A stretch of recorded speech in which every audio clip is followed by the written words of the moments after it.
Son konuşmacımız Kahvet Kabarde Çalışma Grubu'ndan Atilla Mutlu Alkış. Buyurun.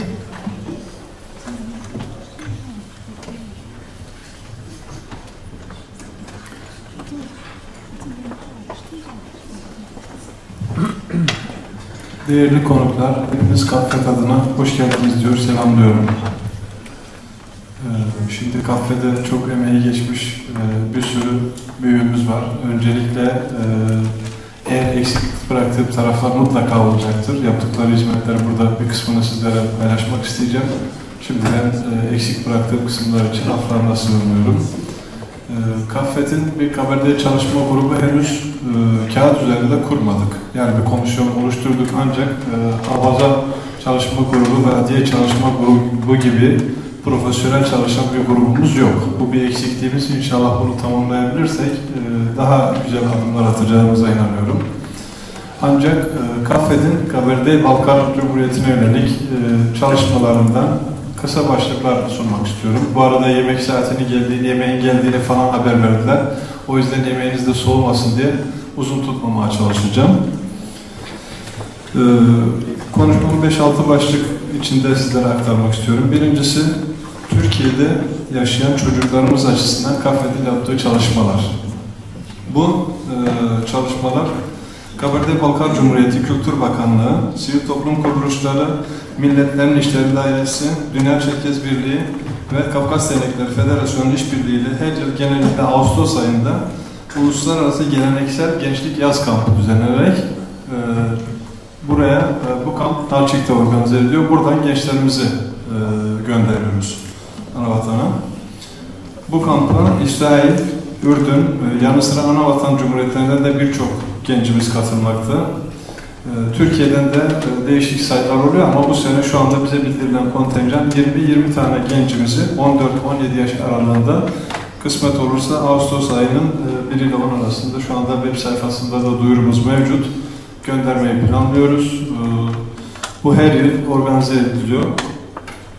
Bizim yaşlılarımız hatırlayacak, biz geçmişimizde böyle bir imkanımız yoktu. Zaten oralara gitmek bizim için hayaldi ama şu anda gençlerimiz Kahvet'in profesyonel yönetim kadrosu rehberliğinde buradan Kaberde Balkar Cumhuriyeti'ne gitmekte.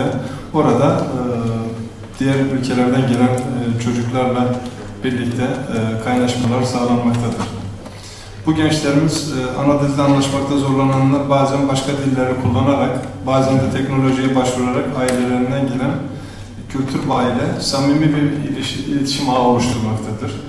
10 günlük kamp süresince kendilerine verilen dersler ve Kiril alfabesinin bazı temel kelime ve cümleleri öğrenimleri sağlanmaktadır. Yine bu kamp sayesinde masallardan duydukları Elbrus, yani Osamakwa, Şegem Şelaleleri, Mavi Göl gibi dünyanın görmeye değer en güzel coğrafi alanlarını, Adiye köylerini ve Nalçik'in birbirinden güzel mekanlarını gezmeleri sağlanmaktadır. Bu süreçte tarihimizi, geleneksel yaşam tarzımızı, çocuk ve gençlere özgü geleneksel eğlenceleri, gümüş işlemeciliği, kuyumculuk, tahta oymacılığı benzeri sanatlarımızı, tarihte kullanılan savaş enstrümanlarını, kıyafetlerimizi, kültürümüze özgü yiyeceklerimizi tanıma, hatta bunların üretim aşamalarını görme fırsatını yakalamaktadır gençlerimiz. Bu kampa bugüne kadar kültürüne ve kimliğine sahip çıkma bilinciyle katılan ve bundan sonraki organizasyonlara katılacak olan gençlerimiz ve onları destekleyen, kampa gönderen ve bundan sonra da kamplara gönderecek olan ailelerine hem kendi adıma hem de Kahvet adına sevgi ve saygılarımı sunuyorum. Bunun ikinci bir aşaması, biraz önce Bilge Hanım sonunda da bahsetti. Anavatanda yaşayan çocuklarımız açısından da böyle bir Kahvet olarak çalışma başlatmayı planlıyoruz. Bu da nedir? Anavatanda, yani özellikle Kaberde Balkar'da yaşayan çocuklarımızdan bir grup getirip her yıl Türkiye'de değişik bölgelerde misafir ederek buradaki Çerkez kültürünün yansımalarını oradaki gençlerimize göstermek istiyoruz. Bu da Kahvet Yönetim Kurulu'nun planladığı bir çalışma olarak devam edip biliyorum. Üçüncüsü, üniversite eğitimi olarak Kahvet'in anavatandaki üniversitelerimizde eğitim almak isteyen öğrencilerimize yönelik çalışmaları. Sayın Hocam öğleden sonraki şeyde muhtemelen daha detaylı konuşma yapacaktır bununla ilgili ama toplumumuz anavatanda eğitim konusunu uzun yıllardır önem vermektedir. Henüz federasyonlaşma olmadan önce başlayan bu çalışmalarla 1990-91 yıllarında ilk önce 3 tane öğrencimiz anavatana göndermesi sağlanmış. 91-92 yılında kişisel gayretlerle bir kişi gönderilmiş. 92-93 yılında ilk büyük organizasyonla 30 kişilik bir kafile anavatana eğitime gönderilmişti. Muhittin abi yanlış söylüyorsam tekrar özür diliyorum. Bu kaynaklar çok sağlıklı bir şekilde tutulmadığı için şimdi üniversiteden şeyler de istedik. Onlar da geliyor. Üniversite kayıtlarını da alacağız. İnşallah bu dokümanlarımızı da sizlere sunacağız daha sonra. 93 yılından itibaren her yıl değişik sayılarda üniversite öğrencisi göndermeye devam etmiştir. Anavatanda burslu olarak üniversite eğitimi almak isteyen lise son sınıf öğrencisi veya liseden mezun olmuş öğrenciler ile yüksek lisans veya doktora yapmak isteyenler için belirlenen esaslar çerçevesinde öğrenci seçme ve gönderme işlemleri Rusya Bilim ve Kültür Merkezi Rosotrudnichestvo tarafından yürütülmektedir. Bunun seçme heyetinin içerisinde artık KAFET de yer almaktadır. Dolayısıyla bu öğrencilerin belirlenmesinde KAFET Yönetim Kurulu da etkin olmaktadır. Rusya Federasyonu dahilindeki bütün üniversiteler için başvurular artık bu yolla yapılmakta olup öğrenci seçimleri için her yıl federasyonumuza belli miktarda bir kota verilmektedir. Verilen bu kotayı Rusya Federasyonu Büyükelçiliği yetkilileriyle yaptığımız görüşmeler neticesinde biraz arttırma şansımız oluyor. Oldu şimdiye kadar bunları.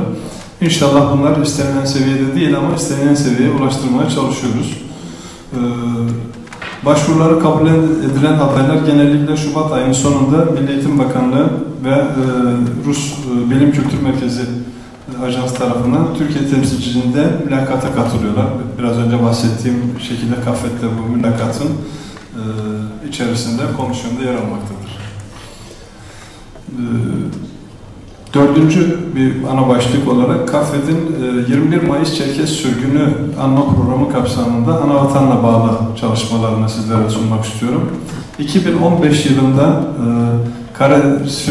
Büyük Çerkes Sürgünü'nün yıl dönümünde Karadeniz'in iki yakasındayız ismiyle başlatılan bir etkinlik kapsamında 2015 yılında ilk defa Türkiye'den Anavatan'a, Göberde-Balkar'a, Karaçay Çerkesi ve Adiye Cumhuriyeti'ne olmak kaydıyla atalarımızın yani yaya yoluyla gelen atalarımızın gelmiş olduğu güzergah üzerinden tekrar aynı güzergah üzerinden Anavatan'a dönmek düşüncesiyle böyle bir çalışma başlatıldı. 2015 yılında karayoluyla 102 kişilik iki farklı otobüsle buradan yola çıktık ve uzun bir meşakkatli yolculuktan sonra Anavatan'a ulaştık. Birinci oturumda Ömer Bey'in bahsettiği oydu. Bizi işte o sınırına girerken, Gürcistan'dan geçerken yani Rusya Federasyonu topraklarına giderken FSB tarafından yani çok uzun süre sınırda sorgulanarak tutulduk. Bize sorulan şuydu, niye geliyorsunuz diye. Biz hepimiz şunu söyledik. Dedik ki siz niye geliyorsunuz diye sormayın. Bu topraklar bizim. Biz atalarımızın topraklarına geliyoruz diye karşılık verdik. Ve o yıl başlatılan bu çalışma 2019 yılına kadar devam etti. Sadece uçak krizinin olduğu yıl giden arkadaşlarımız sınırdan içeriye alınmadı. Onlar sınırdan geri dönmek zorunda kaldı. Bu yıl 21 Mayıs'ta farklı bir program yapıldı. Program ikiye bölündü. Yarısı Nalçik, yarısı Maykop tarafına geçti. İkiye bölündü. Bu da orada 21 Mayıs'ta Anavatan'daki cumhuriyetlerde Çerkes sürgün soykırımıyla ilgili yapılan anma programlarına yerinde Türkiye'den insanların katılmasını sağlamaya yönelik bir proje.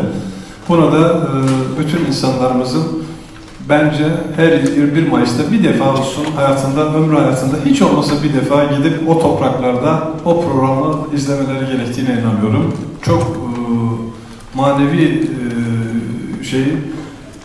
nasıl diyeyim, değeri olan bir çalışma ve gittiğinizde anlayacağınız bir şey. Yani bu anlatılamayacak derecede çok manevi haz veren bir olay. Herkesin bir defa gitmesi gerektiğine inanıyorum. 21 Mayıs ile ilgili yine Nalçik caddelerinde Yani o Lenin Caddesi var, büyük. Orada bütün insanlar öncelikle atlarla, devamında çocuklarımız, bayraklarımızla, bütün dünyanın dört bir tarafından gelen Çerkezlerimiz orada yürüyorlar. Yani bu programa katılıp Çerkez Sürgün Anıtı önünde yapılan konuşmalara iştirak etmesi her Çerkez için mutlaka yapılması gereken bir çalışmadır diye düşünüyorum. Turistik geziler açısından Kabardey-Balkar Cumhuriyeti. Burada bir anekdot anlatmak istiyorum. Giderken bizim 2 tane şoförümüz vardı. Bir tanesi Uzungöl diye tabir edilen, yani Türkiye'de çok turizmin zirve köylerinden, yerleşim yerlerinden birisi olduğu için Uzungöl, bir diğeri de Anzere Yaylası'ndan gelen 2 tane şoför. Gidene kadar sürekli şey anlattılar bize. Bu kendi yaşadıkları yerlerin güzelliklerini. Fakat biz Anavatan'a gittikten sonra Osmafe'ye gittik, oradan geldik işte Susfanta'ya, yani Yeşilgöl denilen yerleri gezdik. Orada Saklıgöl falan bölümüne geçtik. Çocuklar artık sürekli mesaj atıyorlar Türkiye'ye. Hayırdır, ne oldu falan dedi. Ben sizin çok ülkeniz, yerleşim yerleriniz güzeldi, işte turistik yerlerde falan. Biz bir daha dediler, Uzungöl, Anzer güzel diye anlatmayacağız. Buraları gördükten sonra bizim oraların ne kadar banal yerler olduğunu, gerçek güzelliklerin buralar olduğunu gördük dediler. Bu kadar mükemmel olarak anlatıldı. Bana göre daha da güzel. Her insanın en azından coğrafi olarak gezmesi açısından dünyada görülmesi gereken yerlerden birisi olduğunu inanıyorum. Bu mantıkla bakan insanlarımız açısından da gidilmesi gereken bir yer. Ayrıca bir güzel bir tarafı var. Yani Türkiye'den çıkıyorsunuz, ana dilinizi konuşuyorsanız çok rahat bir şekilde gezip yaşayabileceğiniz bir ülke. Rahat rahat sokaktaki herkesle sohbet şansınız var. Bindiğiniz taksiye Kabardeyce konuşarak gidebiliyorsunuz. Çok zorlanırsanız, muhtemelen Kabardey değilse Balkar olma ihtimali var. Türkçe de anlaşabiliyorsunuz. Yani böyle de bir alternatifi var. İş fırsatları açısından Kabardey-Balkar, inşallah şimdi Bilge Hanım sunumunda bahsetti, Hadiye Cumhuriyeti'ne gidildi. Biz Kabardey-Balkar Cumhuriyeti'ne de Sayın Cumhurbaşkanımızla bir hayırlı olsun ziyareti planlıyoruz şu anda. Yine Kafiyat'la birlikte. Eğer bu organizasyon yapılırsa Kabardey-Balkar Cumhuriyeti'ne de resmi bir heyetle gidip aynı şekilde Kabardey-Balkar Cumhuriyeti yetkililerini de Türkiye'ye getirmeyi planlıyoruz. Çok bakir alanlar var iş açısından. Özellikle küçük sanayi açısından Kabardey-Balkar Cumhuriyeti'nin çok aç olduğuna inanıyoruz. Buradan sanayici iş adamlarımız oraya destek verirse ve oralarda yatırım yaparsa bunun karşılığını alabileceklerine inanıyorum. Tarım konusunda enteresandır. Ben 2015 yılında da gitmiştim. 2018'de kıyaslarsam Kabardey-Balkar Cumhuriyeti tarım açısından sıçrama yapmış durumda ve şu anda belki de bir 5 yıl sonra çok iddialı söylem olabilir bu ama dünyanın en güzel tarım ülkesinin ben Kabardey-Balkar Cumhuriyeti, işte Hadiye Cumhuriyeti, Karaçay-Çerkez Cumhuriyeti olacağına inanıyorum. Bir örnek vereyim yine. Arkadaşımız orada büyük bir arazi kiraladı. Zaten araziler biliyorsunuz orada en küçük arazi 150-200 dönümden başlıyor. Yani bir arkadaşımız, bir hemşerimiz gitti, 9.000 dönüm bir toprak kiraladı, tarım yapıyor. Nasıl satış yapabiliyor musun diye sordum. Valla dedi, bu sene dedi kirazı dedi, bahçede dedi, toprak dedim, $2,5 sattım dedi kilosunu. Siyah eriği $1,5 sattım dedi kilosunu. Kirazın şu anda yani bizim buradaki maliyet, satış maliyeti $1 bile değil en son nihai satışı. Onlar toptan $2,5 veriyor. Böyle bir tarım ve müthiş verimli bir toprak var. Çok güzel bir arazi var. Tarım olanakları Türkiye'ye göre çok daha güzel. Özellikle zaten Hadiye Cumhuriyeti'nden gelenler de söyledi. Bize toprağı işlemek için insan lazım, iş gücü lazım. Çalışacak insanlarımız eğer toprak üzerinde çalışmak isteyen varsa bunları mutlaka yönlendirin diyorlar. Çünkü Rusya'nın küçük bir bölümü ve işte bu bahsettiğim Çerkez Cumhuriyetleri bütün Rusya'nın tarım sebze meyve ihtiyacını karşılıyor. Hemen hemen. O yüzden çok verimli ve tarım açısından ileriye dönük